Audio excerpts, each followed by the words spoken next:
I'm Josh Weston, the CEO and co-founder of SpaceForge. SpaceForge really is an advanced materials company, but our edge happens to be that we produce those materials in space. We're here today to be signing an MOU with One Moto to start being able to deliver those materials into new verticals, such as electric vehicles, into new international markets.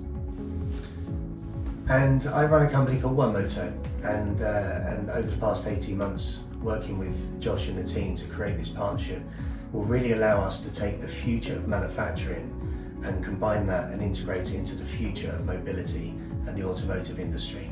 The MOU that we're signing today with One Moto is a really important milestone for SpaceForge, not least because it's actually a partnership that we've been working on now for around 18 months.